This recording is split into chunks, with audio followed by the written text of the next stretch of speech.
left ideas. We're not going to treat people who are undocumented across the border as criminals. There's no question I'm in favor of banning fracking. Would you support changing the dietary guidelines to reduce red meat specifically? Yes, I would. To believe that by putting more police on the street, you're going to have more safety. And that's just wrong. The idea is that everyone gets access to medical care.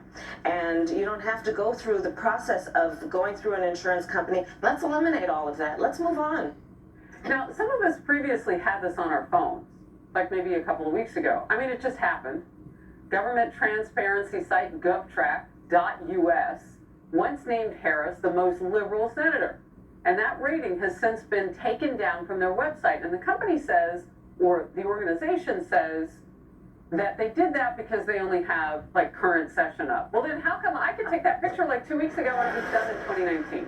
Because it was her voting record. Jason? Yeah, they're trying to wipe the slate clean. Yeah, we're arguing over whether she was the border czar or not. She clearly was. But she was also the vice president of the United States. So you can't have it both ways. She doesn't claim any of the responsibility. Who, me? I was just the vice president of the United States.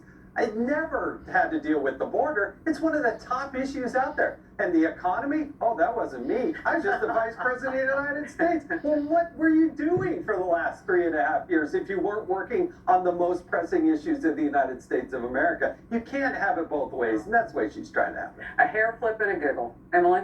That's right. And I think as the oxygen is being sucked up by the media saying profusely for some reason it was Republicans that put her in that position, the reality is she failed.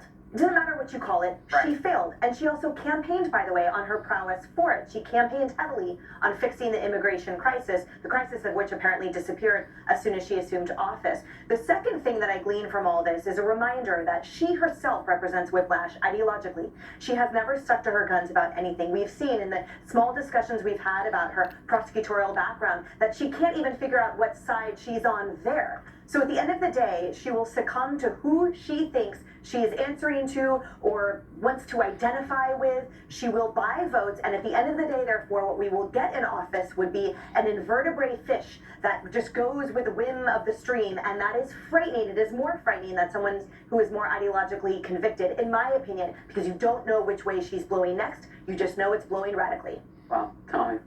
What I think the strategy for the Harris campaign and the Democrat Party at large is going to be is that everything bad that happened during the Biden-Harris administration is Biden's fault. They've thrown him under the bus. He will be the scapegoat for everything that doesn't look good. And Kamala Harris will represent something that is a new, fresh face. One of the big problems the Biden campaign had is that you're putting up his record against Donald Trump's record. You had two records in front of you and you had to pick.